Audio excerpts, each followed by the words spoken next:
눈앞에는 매 순간 이렇게 살아있는 생생한 도가 드러나 있거든요. 여러분 지난주 와서 저를 보셨잖아요, 그죠? 이번 주 와서 저를 또 보잖아요, 그죠? 그런 일이 없단 말이에요. 그 생각 속이잖아요. 생각 속에 있는 일이잖아요. 진짜 살아있는, 여기 지금 진짜 살아있는 게 지금 여기서 이렇게, 여기서 진짜 살아있는 게 뭐예요? 진짜가 뭐예요? 생각은 다 허상이죠? 근데 여러분이 누구예요? 하면 법상 스님 이럴 거 아니에요? 그건 거짓이죠. 저 모양을, 저렇게 생긴 모양의 승복을 입고 있는 저렇게 생긴 모양의 사람을 법상 스님이라고, 그 모양을 법상 스님의 이름으로 규정한 거죠. 그걸 명과 상이라 그래요. 명상. 명과 상은 전부 다 허망한 방편이거든요. 명과 상을 빼야지 거기서 진실이 드러나요. 명과 상을 빼야지 진실이 드러난다. 그럼 여기서 명과 상을 보는 건 분별을 보는 거잖아요. 분별을 명과 상으로 드러내고 있단 말이에요. 명과 상으로 보는 건 분별을 보는 거예요. 그러니까 여기서 지금 저를 보고서 법상 스님 이러면 그건 분별이죠. 명과 상이잖아요. 이 모양을 가지고 이런 상을, 이런 이름을 가지고 법상 스님이라고 분별했잖아요. 그거는 분별을 보고 있는 거예요. 이걸 보고 컵 이러면 과거에, 이미 지나간 과거에 컵이라고 배워 익힌 지식 가지고 이걸 컵이라고 이름했잖아요. 이런 모양은 컵이라는 이름으로 이름했잖아요. 이걸 보고 컵이라고 나도 모르게 자동으로 분별이 되잖아요. 그건 분별을 본 거죠. 여기 법을 본 게 아니죠. 그럼 여기서 분별을 빼보세요. 명과 상을 빼보세요. 이름, 컵이란 이름 빼고 이런 모양을 빼고, 이건 뭐예요? 저 앞에 부처님이 뭐예요? 명과 상을 빼고 보면 부처님이에요? 거룩하신 부처님, 그 명과 상이잖아요. 그 분별이잖아요. 부처를 만나면 부처를 죽이고 조사를 만나면 조사를 죽여라. 명과 상, 부처, 조사는 다 이름이잖아요. 이름과 모양이잖아요. 저기 부처님이 있어요? 저기서 부처님을 보면 아직 중생이에요. 아직 분별을 보는 거예요. 저 불상에서 부처를 보는 거는 중생이 하는 짓이에요. 그러니까 옛날에 다나 천연선사는 추운 겨울날 너무 추우니까 목불을 갖다가 도끼질 해가지고 장작으로 뗐단 말이에요. 그 주지스님한테 혼나니까 사리를 막 가서 찾았단 말이죠. 이게 어떻게 진짜 부처냐? 여기서 당신이 지금 부처를 보고 있느냐? 여전히 중생을 벗어나지 못하겠구나. 그런 얘기 아니에요? 그러면 저 부처님을 보면서 명을 빼고 상을 빼면 뭐가 있어요? 그냥 그런데도 불구하고 명을 빼고 상을 빼면 뭐라고 말할 수는 없어요. 이름 붙일 수도 없어요. 그런데 지금 이렇게 드러나곤 있죠. 이렇게 살아있죠. 뭔가가 살아있단 말이에요. 뭔가가 이렇게 확인된단 말이에요. 근데 이걸 뭐라고 이름 붙이면 스님이 손을 흔들고 있네요 라고 이름 붙이면 그건 다 명색이죠. 이름 붙인 거죠. 그 소리요? 하면 이게 소리예요? 소리예요? 소리는 이미 지나갔잖아요. 과거잖아요. 지금 소리라고 생각하면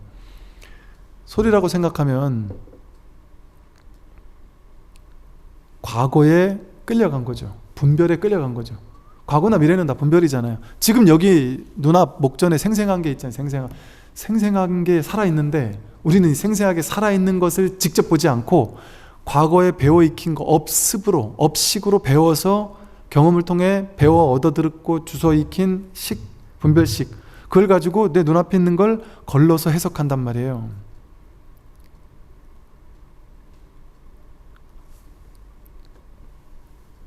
이게 있죠? 지금은 없어요 이런단 말이에요. 사람들이 보통 있지요? 있어요. 지금은 없어요. 그 말은 뭐예요? 조금 전에 있었다 지금 없으니까 없어요 라고 했잖아요. 근데 제가 물어본 건 지금은 이랬잖아요. 그냥 지금은. 그런데 나도 모르게 조금 전에 보이는 걸 봤다 보니까 이 조금 전에 본 과거가 바로 떠올라가지고 지금은 하면 없어요 이런단 말이에요. 지금 진짜 살아있는 게 뭐예요? 없어요는 분별이죠. 과거로 가지고 지금 있다 없다라는 분별을 하는 거잖아요. 그럼 없어요가 어떻게 진실일 수가 있어요? 이걸 보고 스님이라고 하는 게 어떻게 진실일 수가 있어요? 근데 과거에서 이런 옷을 입으면 스님이라더라 하고 배워 익힌 업습이잖아요. 명과 상을 가지고 지금을 보는 거잖아요. 스님이 흔들고 있구나, 이렇게 말이 딱 나오는 순간 벌써 그거는 명과 상으로 오염된 거란 말이에요. 오염된 거.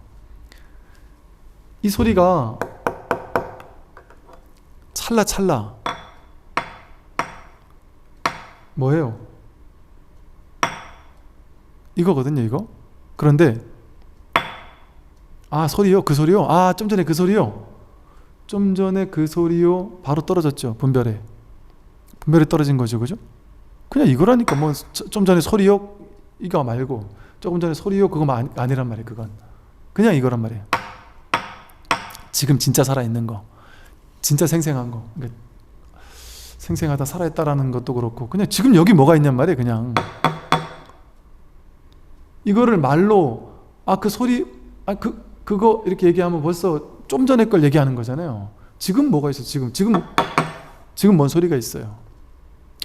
이처럼 현실은 매 순간순간 재행무상으로 찰나찰나 변하고 움직이잖아요. 그걸 잡을 수 있어요? 그 컵뚜껑 이러면 벌써 과거로 가지고 상을 가지고 이름을 지어가지고 그 상에 걸린 거잖아요. 살아있는 진짜가 아니잖아요. 근데 살아있는 진짜가 매 순간 우리 눈앞에 있잖아요. 여러분 집에 가면은 어제 보던 남편이 있는 게 아니라니까요. 난생 처음 보는 남자가 명과 상을 빼면 남자도 아니죠. 무언가 하고 지금 눈앞에 지금 이렇게 삶을 경험하고 있는 거예요. 삶을 마주하고 있는 거예요. 대화를 나누는 것도. 틱나탄 스님이 사랑은 언제나 첫사랑이다 이러듯이 숨 들이쉬는 건 언제나 첫 번째 호흡이에요. 언제나 지금 여기에서 지금 이 살아있는 이 호흡이 처음이에요. 처음.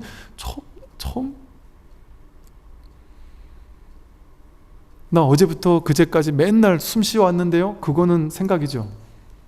근데 지금 여기서 지금 이렇게 숨을 쉬고 있잖아요. 이렇게 살아있잖아요. 숨을 쉬고 있는데 내가 어제까지 살아왔어요. 내가 인생을 살아왔어요. 남자로 살아왔고 여자로 살아왔고 성공했고 실패했고 그거 다 생각이란 말이에요. 매 찰나찰나 새로운 삶이 지금 여기서 계속 경험되고 있는데 이 분별을 다 내려놓고 그냥 매 순간 이 살아있음이 오고 가는데 이 작용이 드러나고 있는데 여긴 관심이 없고 분별에만 관심을 가져가지고 컵뚜껑, 시계, 나는 저런 차는 좋아하고 저런 차는 싫어하고 난 저 사람은 싫고 저 사람은 좋고 내가 이걸 가지면 괜히 있어 보이고 이게 없으면 괜히 내가 초라해 보이고 화장 좀 잘 받으면 뭐 왠지 어깨 으쓱하고 이런 다 분별 쫓아가는 거잖아요. 분별 쫓아가는 거. 상이잖아요. 상. 이른가 개념 모양으로 분별 쫓아가는 거거든요. 진짜는 뭐가 있느냐. 그래서 눈앞에 도를 떠나서 따로 도를 찾는다면 죽을 때까지도 도를 만나지 못한다. 파도 치듯 흔들리며 부질없이 한 생을 보내다가 생의 끝에 이르렀을 때 비로소 스스로 한탄한다. 파도 치듯이 흔들리면서 분별에 흔들리면서 이 생각 쫓아가고 저 생각 쫓아가고 자기 욕심 쫓아가고 자기 욕망 쫓아가고 화나는 마음 쫓아가고 저 사람의 말 한마디 끌려다니고 경계에 끌려다니고 보이는 거 끌려다니고 들리는 거 끌려다니고 맛보는 거 냄새 맡는 거 맨날 이렇게 파도 치듯이 흔들리면서 분별에 부질없이 끌려다니면서 한 생을 보내다가 생의 끝에 이르렀을 때 비로소 스스로 한탄한다. 내가 진짜 뭐 하고 살았나.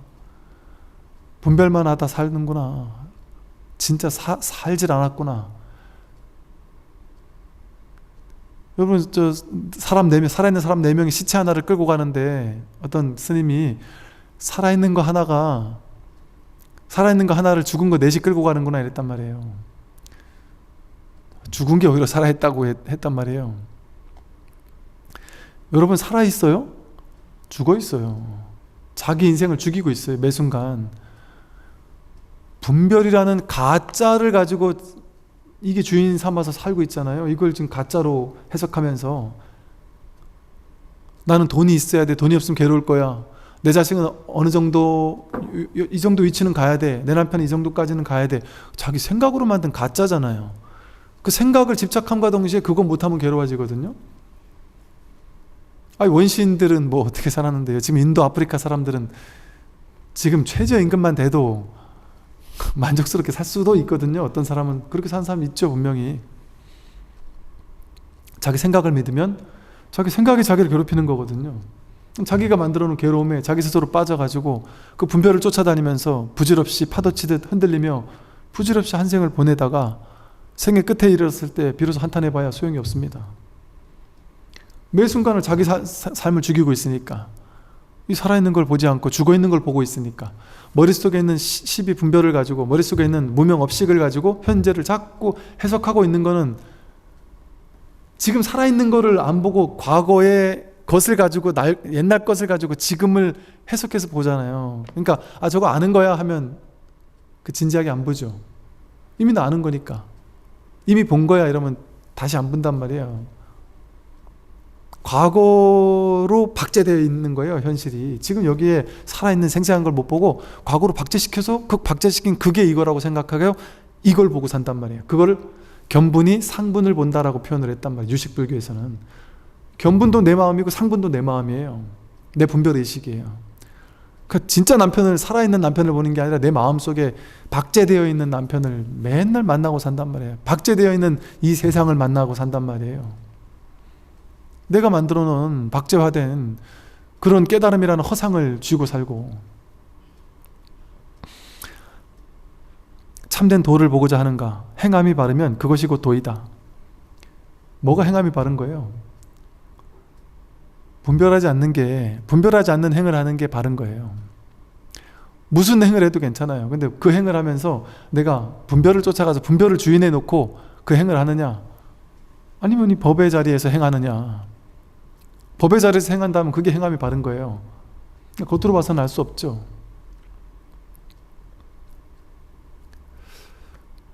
행함이 바르면 그것이 바로 도이다. 스스로 만약 도에 대한 발심이 없다면 어둠 속을 헤맬 뿐 도를 보지는 못한다. 이 도에 대해서는 마음 공부라 했잖아요. 발심, 마음을 일으킨다. 그게 발심이에요. 내가 이 도를 깨달아 보겠다 하고 마음을 일으키는 거, 그게 발심이에요. 이 발심만 있으면 깨달을 수 있다. 근데 발심이 없으면 어둠 속에서 헤맬 뿐 도를 보지는 못한다. 만약 참으로 도를 닦는 사람이라면 세간의 허물을 보지 말라.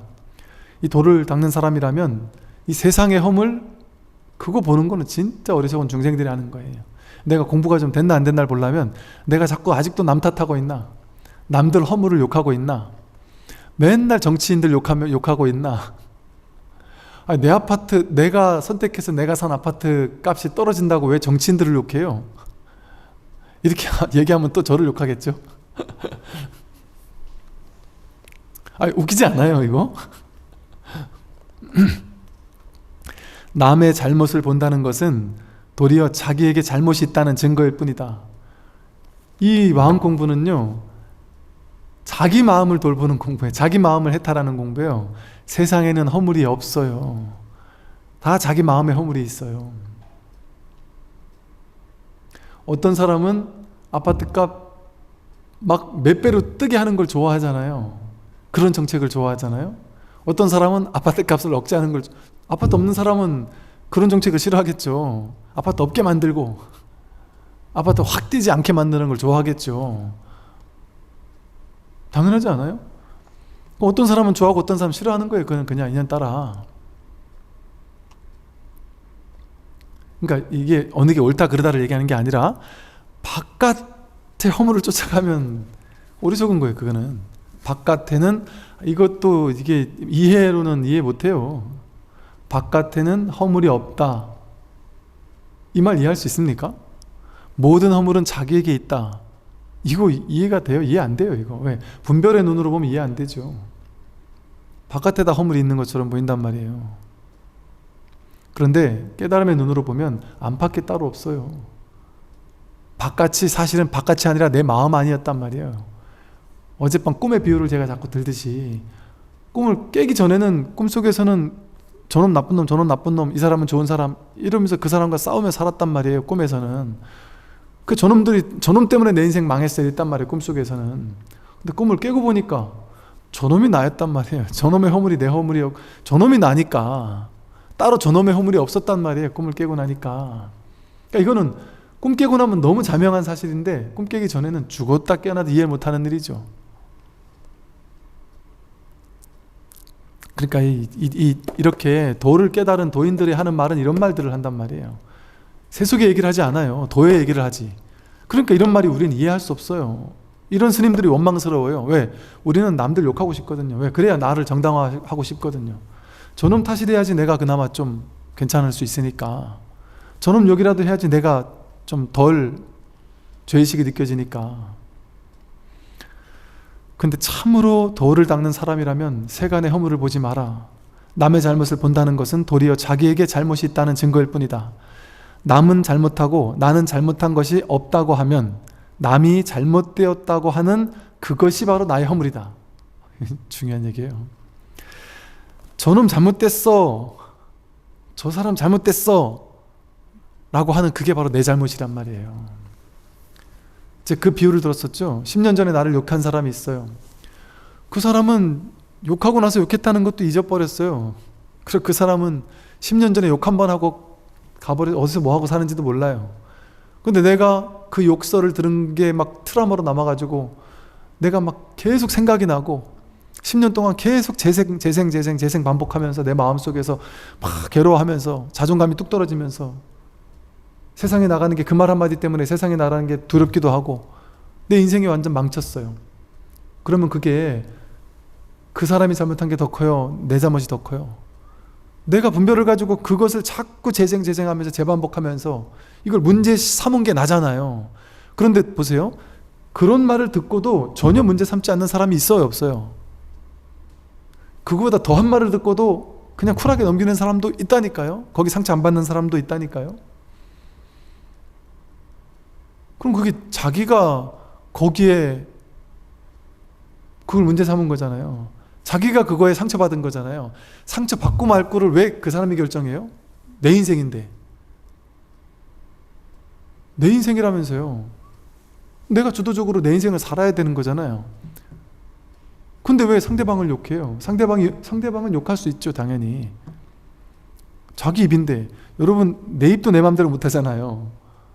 말하고 나면 근데 괜히 그 말 했네 싶잖아요. 내 입도 내가 통제 못하는데 남들 입을 어떻게 내가 통제할 수 있습니까? 안 돼요. 그리고 세상에는 평범한 사람만 있는 게 아니라 비상식적이거나 이해가 안 되거나 이런 사람도 많을 수 있어요. 그런 사람이 여기저기 가서 맨날 욕을 하고 다니는 사람이 있을 수 있어요. 맨날 비판만 하고 막 욕만 하는 사람도 있잖아요. 그 말을 듣고 어떤 사람들은 제가 원래 저런 사람이야 하고 그냥 놔버리는데 어떤 사람은 그것 때문에 큰 충격을 받을 수도 있어요. 그 어디에 허물이 있느냔 말이에요. 이게 그 허물을 어디서 만드느냔 말이에요. 그 사람의 말이 만드는 거예요? 내 마음이 만드는 거예요? 그 사람이 아무리 그 말을 해서 내 마음이 그걸 허물로 만들지 않았으면 그건 문제가 되지 않아요. 그걸 문제화시키는 거는 여기에 써 있단 말이에요. 여기서 하는 거예요. 여기서. 내가 없으면 세계도 없는데요. 내가 없으면 그 사람도 없는데요. 다 자기 문제예요. 자기 문제. 세상이 따로 둘로 나뉘지 않아서 다 자기 문제다. 그래서 다만 스스로의 잘못된 마음을 물리치면 번뇌는 제거되어 없어질 것이다. 다 그래서 이 공부하는 사람은 항상 자기를 돌아봐요. 그래서 스스로 자기의 잘못된 마음을 물리칠 뿐이지 바깥을 물리치지 않아요. 자기 마음을 없앨 뿐 대상 경계를 없애지 않는다 이러잖아요. 대상 경계에는 문제가 없다. 그래서 잘못된 자기 마음만 물리치면 번뇌는 그냥 저절로 제거돼요. 싫어하고 좋아하는 것에 관심이 없으면 두 다리 뻗고 편히 누울 수 있다. 완전 릴렉스 할 수 있고 이완할 수 있고 삶을 가볍고 경쾌하게 무게감 없이 심각하지 않게 놀이하듯이, 가지고 놀듯이 아주 편안하게 살 수 있단 말이에요. 어떻게 하면 이렇게 살 수 있을까요? 싫어하고 좋아하는 것에만 관심이 없으면 삶에 무게감이 사라져요. 심각성이 사라져요. 나는 부자가 돼야 돼. 나는 어느 정도 돈은 있어야 돼. 나는 어느 정도 인생은 살아야 돼. 내 자식은 어느 정도 뒷바라진 내가 해줘야 돼. 이런 식의 내 머릿속에서 좋아하는 거, 난 이렇게 살아야 돼 하고 좋아하는 거, 이런 거는 내 인생에 벌어지면 안 돼 하고 싫어하는 거 있잖아요. 그게 있으니까 괴로운 거 아니에요? 그것만 없으면, 야, 옛날에 원주민들은 다 불행했을까요? 원시인들은? 인도 사람들은 돈이 없으니까 다 불행할까요? 옛날 성인들은 다 가난했잖아요. 오히려 방거사 아내, 아들, 딸 다 깨달아가지고 그냥 시골 가서 그 재산 다 동정호에 버리고 그냥 소박하게 살았단 말이에요. 일부러. 그게 좋아서. 내가 좋아하는 거, 인생에서 이건 좋아하니까 이렇게 돼야 돼 하고 집착하고, 싫어하는 거, 내 인생 이런 건 벌어지면 안 돼 하고 싫어서 밀쳐내고 원망하고 미워하고, 그러면서 자기를 막 비참하게 여겨요. 그게 안 됐다고. 그 기준 내가 만든 건데, 내 인생에 좋으니까 벌어져야 돼 하는 기준도 내가 만들었고, 내 인생에서 이런 건 없어져야 돼 하는 기준도 내가 만들어 놓고, 그거를 실제라고 여겨서 그걸 기준으로 내가 행복해 불행해를 내가 만들었잖아요. 나에게 그 기준이 없으면 행복 불행이 정해진 게 아닌데, 내가 내 인생에 돈 몇 억은 벌어야 돼 하고 정해놓고 그걸 못 벌으면 나는 불행해, 그걸 벌으면 나는 행복해. 그 행복을 내가 만들었단 말이에요. 남들이 나한테 욕하면 난 불행해, 내가 만들어 놓고. 남들이 욕하는 건 당연하죠. 그건 불행한 일이 아니라 당연한 일이에요. 너무나도 자연스러운 일이죠. 살아있으면서 욕 안 먹고 사는 사람이 있습니까? 나는 살면서 욕을 한 번도 안 먹을 거야, 그 생각만 없으면 욕 먹는 게 당연한 거죠. 되게 자연스러운 일이죠. 사업하다가 평생을 승승장구만 하는 게 자연스러울까요? 잘 되기도 하고 못 되기도 하고, 그게 자연스러운 건가요? 잘 되기도 하고 못 되기도 하는 게 자연스러운 거죠. 세상에 진급하는 사람이 더 많아요? 떨어진 사람이 더 많아요? 왜 진급할 자리는 피라미드처럼 좁으니까 언젠가는 떨어지는 사람이 훨씬 많죠. 제가 군대에서도 보면요, 낮은 계급에서 떨어진 사람이 더 괴로워할 것 같잖아요. 근데 높은 계급 가서 떨어진 사람이 훨씬 더 괴로워합니다. 그 희한하죠. 그 정도 높은 계급 갔으면 이제 만족할 만도 한데 더 높은 자리에 올라가고 싶어 한다니까요. 떨어졌을 때 더 크게 괴로워한다니까요.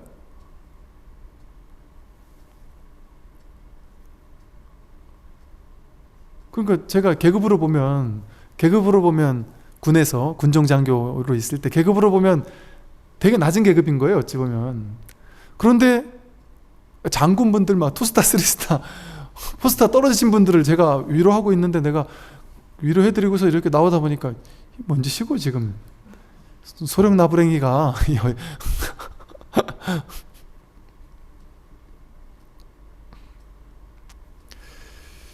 자기가 살다 보면 자꾸 기준이 높아져요. 행복에 대한 기준이, 가치 기준이. 그럼 자기가 그래 높여놨잖아요. 응애응애하고 태어날 때 그게 뭐 좋은지 알았어요? 저희 어릴 때 시골에 살았다 보니까 그냥 먹고 살면 되는 걸로 원래는 알고 있었어요. 그냥 먹고 살면 아무 문제 없는 걸로 당연히 그렇게 여기고 살았어요. 근데 사람들이 다들 처음에 어릴 땐 그렇게 살다가 나중에 커가면서 자기가 돈을 벌면서 위치가 높아지면서 자꾸 그 기준을 높이는 거예요. 자기 혼자, 자기 스스로. 그리고 남들을 보면서 상대적인 박탈감을 느끼고. 누가 느끼라 그랬어요? 자기가 느낀 거잖아요. 지방 사람, 제가 지방에 살다 보니까 지방 사람들이 서울에는 아파트 값이 엄청 오른다 이러잖아요.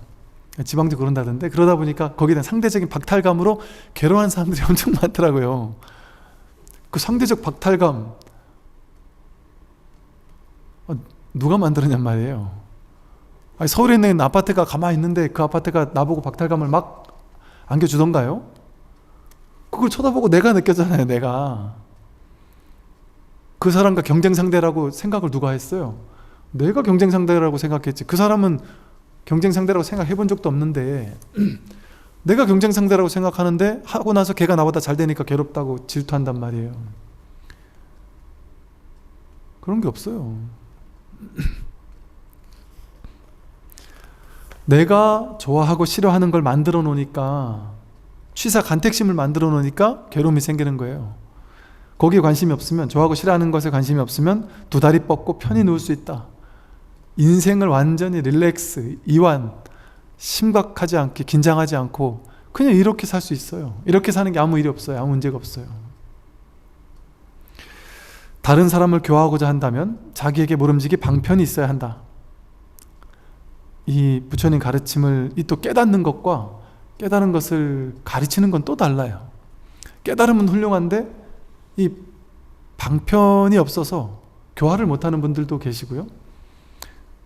이게 진짜 다 달라요.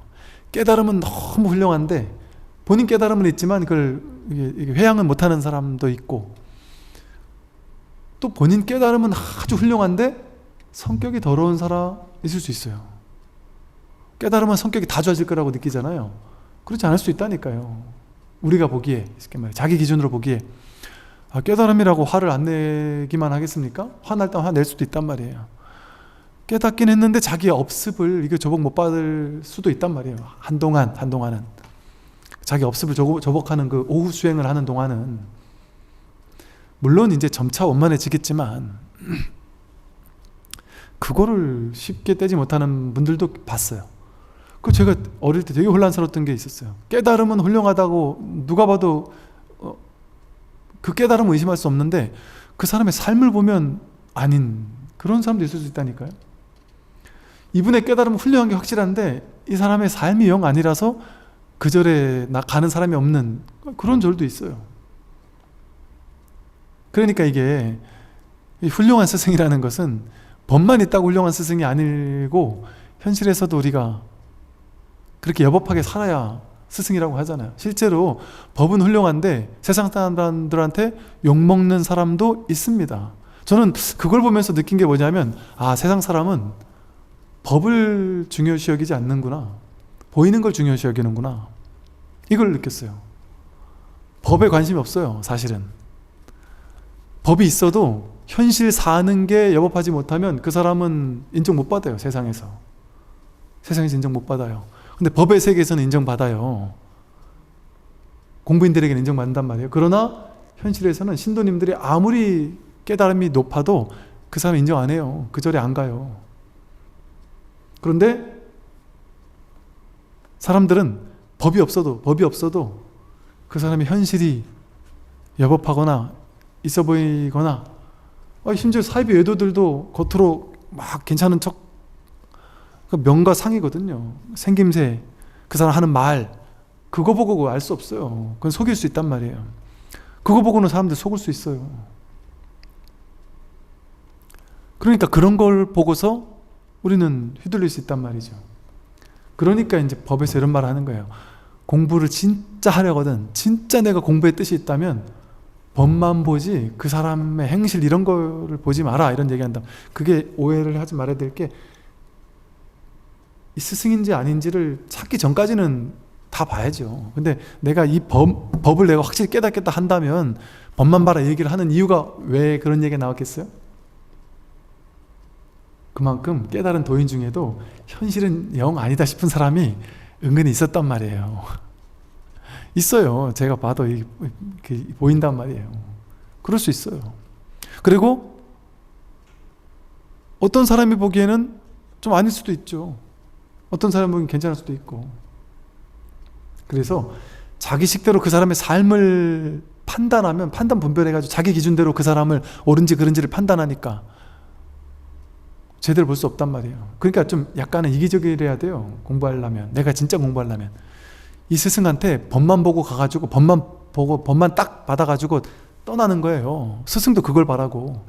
그러니까 하산하라 그러잖아요. 불교에서는 공부 다 하면 하산해라 이러잖아요. 묶어두지 않아요. 불교는 공부하고 하산하는 거예요. 그냥 떠난 자기 길 가는 거예요. 그래서 자기가 자기 법을 또 다른 사람에게 알려주는 거예요. 그러면 된단 말이에요.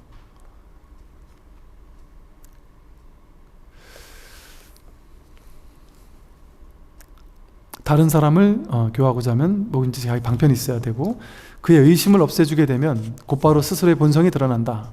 이 방편을 통해서 상대방이 가지고 있는 의심들, 분별의 어떤 이런 것들을 없애준다면 스스로 본성은 저절로 드러난다. 본성은 본래 드러나 있기 때문에. 불법은 세간에 있으니 세간을 떠나지 않아야 깨달을 수 있다. 불법은 출세간의 진실은 세간에 있어요. 색즉시 공하듯이 색 속에 공이 드러나 있어요. 수상행식 역부여시 하듯이 몸에 드러나 있고 마음에 드러나 있다.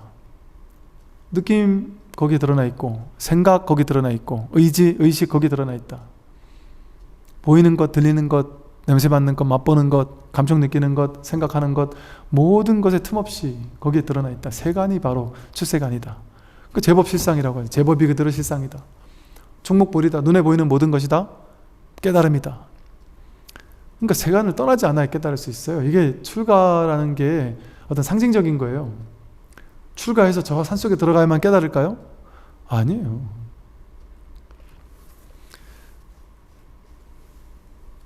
산속에 가도 거기 경계가 있어요. 거기서 또 출세간에 분별을 한다니까요. 거기서 분별하고 싸우고 이런 일이 벌어져요.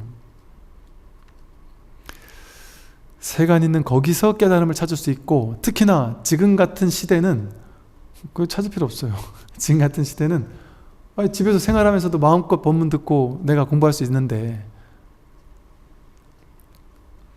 그러니까 굳이 옛날처럼 출가가 필수이지 않아요. 이제는 저도 출가하겠다고 찾아놓은 분들한테 굳이 정말 훌륭한 스승이 있어서 나를 깨달음으로 이끌어줄 수 있는 훌륭한 스승이 있고 거기가 출가할 수 있다면 그 좋은 일이죠. 근데 그렇지 않다면 굳이 출가 안 해도 된다 이래요. 그냥 출가하러 가면 거기서 또 할 일이 얼마나 많은데요. 스님들이 나와가지고 포교하고 싶어 출가한다? 안 돼요. 공부하고 싶어 출가한다? 모르긴 해도 출가해서 한 20-30년은 그 은사스님 밑에서 혹은 강원에서 선원에서 다니면서 공부도 해야 되고, 공부 끝나면 또 스님 밑에서 이제 뒷바라지를 해드려야 돼요. 뒷바라지도 해야 되고. 그러니까 우리나라 불교 보면 어때요? 요즘에 되게 특이한 시대인 거예요. 지금 갑자기 젊으신 스님들이 막 30, 40대 젊은 스님들이 막 TV도 나오고 막 법문도 하고 막 이러잖아요. 옛날에는 욕먹을 일이었어요. 불교 전통 자체가 연세 드신 분들, 공부 많이 하신 분들, 깨달으신 분들, 뭔가 공부 어느 정도 된 분, 이런 분들이 법을 설해야 된다 이런 전통이 있었다 보니까 젊은 사람이 공부도 안 하고 저렇게 나오는 거는 아주 삿된 공부에 자세가 안 돼 있는 사람 같은 느낌이 들었단 말이에요. 그게 왜 그러겠어요? 출가하고 30년 이전에는 그 사람의 공부가 많이 됐고 안 됐고를 떠나서 그냥 입 딱 닫고 그냥 공부만 해야 된단 말이에요. 아니면 그 공부도 좀 말이죠, 공부지. 공부를 가르쳐 주는 데가 있어야 공부를 하지. 그러니까 이제 삶이 펼쳐져요, 거기서. 그러니까 제가 한 20년 넘게 스님 생활한 스님이 공부 어떻게 하셨어요? 물어보니까 공부요? 전 그냥 부엌대기였는데요? 야, 농담 삼아 반 섞어서 이런 얘기를, 너무 좀 제가 부정적인 얘기만 했나 모르겠는데, 자기가 공부에 대한 발심이 없으면 여기서도 못할 수도 있고 또 출가 안 하고도 열심히 할 수 있단 말이죠. 그러니까 어디 출가하냐 마냐가 더 중요한 건 아니란 말이죠. 물론 출가의 공덕 자체가 있어요. 확실히 출가하면 확실히 공부는 더 잘 될 수 있고, 그러나 그 발심한 사람에 한해서, 깨달음에 발심한 사람이래야 출가에 공덕이 있겠죠. 깨달음에 발심하고 바른 스승을 만날 수 있는 가능성이 있다면 출가가 훨씬 낫죠. 당연히 이게 뭐 말할 수도 없이 훨씬 낫죠. 옛날 조주마조 임재 황법 같은 스님을 만나서 출가할 수 있다면 너무 좋죠.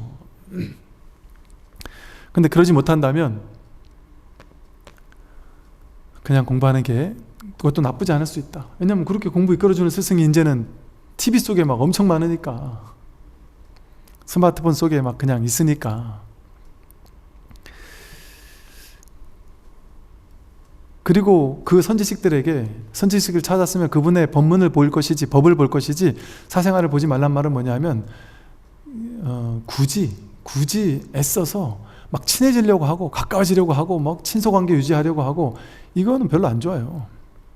그리고 뭔가 자꾸 바랄 필요도 없어요. 스승한테 뭘 바래요. 그냥 내가 법만 보고 법을 공부하겠다, 그냥 그렇게 하면 돼요. 특별히 막 친분 관계를 내가 유지하겠다, 뭐 그런 걸 굳이 할 수 있으면 뭐 해도 뭐 무하겠지만, 그걸 좋아하는 분들이라면 굳이 뭐 그런 걸 좋아할까요? 자기 공부가 중요한 거지 친소관계가 중요한 게 아니잖아요.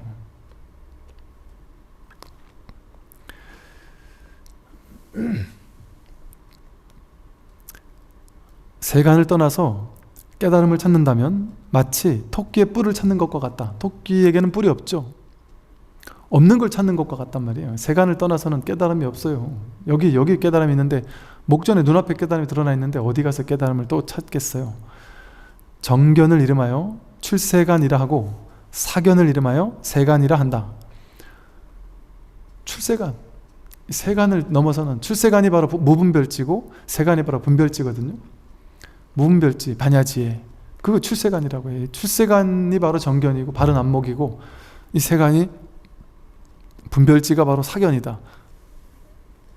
그런데 이렇게 출세간이라고 정견이라고 방편을 이름을 썼는데, 왜 방편을 이렇게 이름을 썼을까요? 우리 중생의 머리는 중생과 부처, 사견과 정견, 세간과 출세간, 중생심과 진여심, 부처심, 이런 식으로 둘로 나누어야지만 이해를 한단 말이에요. 우리 분별의 구조가 머리 자체가 둘로 나누어야지만 이해하는 구조니까 방편으로 둘로 나눠 놓은 거예요. 근데 그 둘로 나누어서 하나를 선택하라고 그런 얘기를 했겠어요? 분별지를 무분별지로 바꿔야 돼, 이렇게 말은 하는데, 분별지를 버리고 무분별지로 가려고 하는 거는 분별지를 버리고 무분별지를 취하는 취사간택이잖아요. 중생을 버리고 부처로 가는 건 취사간택이잖아요. 출세간을 취하고 세간을 버리는 건 취사간택이잖아요. 그러니까 방편으로 그런 얘기는 하지만, 그런 얘기 해놓고 나서 또 스스로 그 방편을 깨뜨린단 말이에요. 그게 바로 중도로 깨뜨리는 거거든요. 그래서 보세요, 앞에서는 그렇게 해야 된다고 했다가 이런단 말이에요. 정견은 출세간이고 사견은 세간이라 한다. 그런데 삿됨과 발음을 다 물리친다면 결국에 가서는 삿됨도 발음도 다 물리쳐야 된다. 왜? 정견, 사견 둘 다 분별이잖아요. 이 정견도 버리고 사견도 버려야 되는 거예요. 불교는 부처도 버리고 중생도 버리는 거지, 일시에 버리는 거지. 그게 중도지. 중생을 버리고 부처를 찾는다? 그거는 두 번째 자리 떨어진 얘기예요. 그러니까 쉽게 말해, 저도 이제 이런 얘기를 하죠. 뭐 번뇌망상을 분별만 여의면 그게 바로 법이다, 그게 법이 드러난다, 이렇게 얘기한단 말이에요. 근데 그거는 산은 산이고 물은 물이었다가 산은 산이 아니고 물은 물이 아니라는 위치예요. 산은 산이 아니고 물은 물이 아니다. 산이 아니고 법이거든요. 물이 물이 아니고 법이거든요. 법이 드러나면 모두가 법이 된단 말이에요. 그런데 다시금 돌아와서 산은 산이고 물은 물이다라는 게 뭐냐면, 분별을 놓아버리면 곧장 법이 드러난다라고 하는데, 다시 산은 산이고 물은 물이다라는 곳으로 다시 돌아와 버리면, 분별이 사라지면 법이 드러나는 게 아니고 분별도 사라지고 법도 사라지는 거예요. 중생만 사라지면 부처가 드러난다 했다가 다시 부처까지도 사라져야 된단 말이에요. 법까지도 사라져야 된단 말이에요. 속까지도 사라져야 된다. 그렇게 중도로서 쳐줘야 된단 말이에요. 그래서 삿됨과 발음을 다 물리치도록 한단 말이에요. 어디도 머무르지 못하도록. 그게 무주법이에요. 어디도 머물지 못하도록. 그래야 깨달음의 본성이 또렷이 드러난다. 원만해진다. 산은 산이 아니고 물은 물이 아닌다라고만 가가지고는 공부가 완전히 또렷해지진 않는다 말이죠. 이 개송은 곧 돈교이며 큰 진리의 배라고 부른다. 뭘로 깨닫는 돈교란 말이죠? 큰 진리의 배다. 어리석게 들으면 몇 겁이 걸리겠지만 깨닫는다면 찰나 사이에 곧장 드러난다. 어리석게 들으면, 자기 분별로 들으면, 머리로 들으면, 해석해서 들으면 몇 겁이 걸립니다. 근데 깨닫는다면 찰나 사이에 곧장 드러난다. 머리로 헤아려 듣지 않으면 깨달을 때는 찰나다. 해능대사께서 다시 말씀하셨다. 이제 대범사에서 이 돈교 법문을 설하였으니 바라옵건대 법계의 중생들이 이 말 끝에 견성성불하여지이다 하고 이제 그 축언을 해주신 거죠. 이 돈교 법문을 이렇게 설했으니 일체 모든 중생들이 이 말 끝에 견성성불하여지이다. 이게 언하대오, 언하변호, 언하대오를 이제 축언하는 거란 말이에요. 이게 진짜 축언이죠.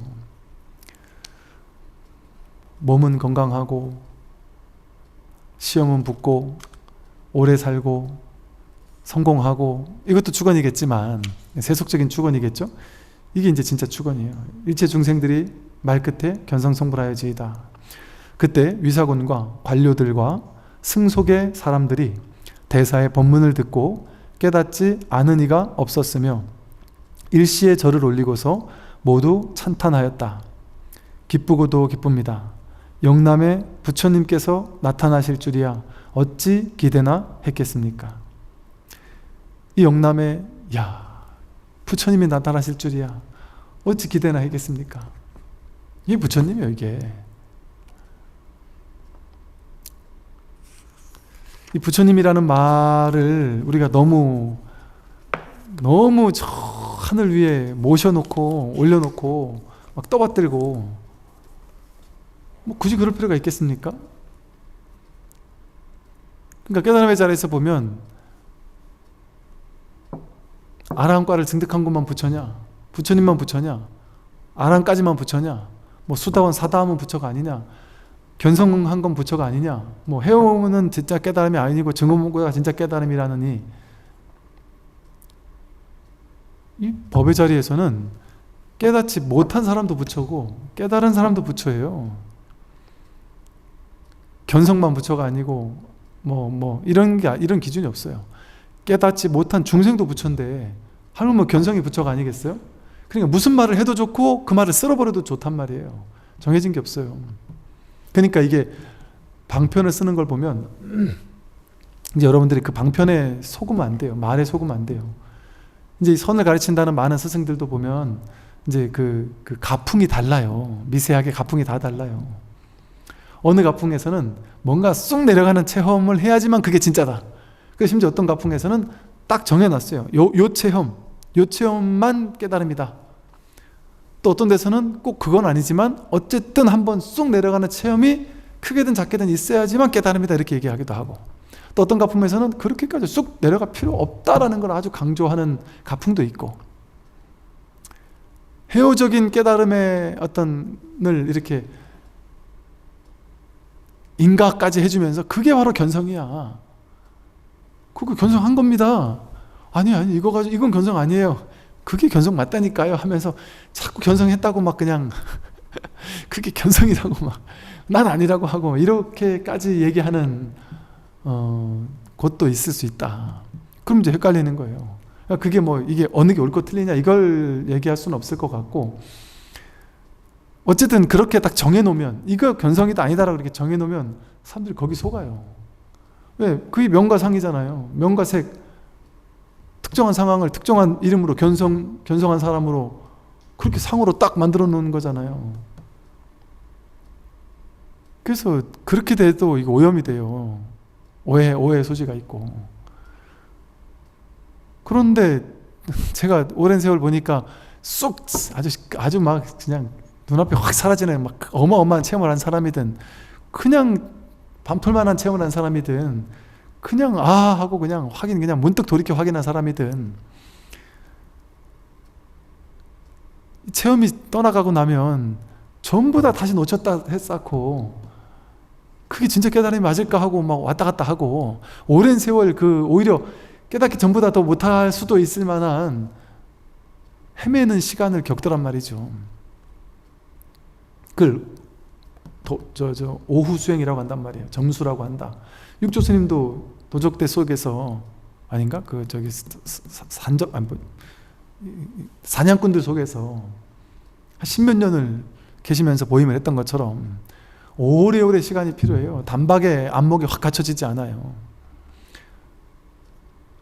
그래서 어느 가풍에서 하는 것들이 절대적으로 맞거나 틀리다라고 얘기할 수 없지만, 왜냐하면 사람에 따라 다르니까, 사람에 따라 이럴 수도 있고 저럴 수도 있기 때문에 그걸 다 맞다 틀리다라고 얘기할 수는 없으나, 모르겠어요. 이제 저희 공부처에서는 어떤 특정한 상황을 가지고 견성했느니 안 했느니, 이게 견성이니 일별이니 뭐 해오니 증오니 이런 식의 무슨 입증을 해주거나 인가를 해주거나, 이게 오히려 병이 된단 말이에요. 그 여전히 미숙한 거예요. 여전히 완전히 내가 이제 더 이상 어디에도 의지할 필요 없겠구나 스스로 자증자화하기 전까지는 그 미진함이 좋은 일이에요. 그 미진함에 기대어서 내가 자꾸 공부할 수 있는 원동력이 된단 말이에요. 왜냐면 견성하고 나도 당연히 미진할 수밖에 없어요. 완전히 해결 끝나버리기 전까지는. 그러면 완전히 끝났다는 사람 찾아가면 되겠네요? 그것도 이렇다 저렇다 딱 말할 수 없단 말이에요. 제가 만난 많은 스승이라는 분들 중에는 본인은 완전히 됐다고 하고, 됐다는 많은 사람들 전부 다 저 사람들 다 아니야, 나만 됐어, 이렇게 하는 분들도 많았는데, 그분이 진짜 된지 아닌지 알 수 없단 말이에요. 우리 안목으로 알 수 있겠습니까?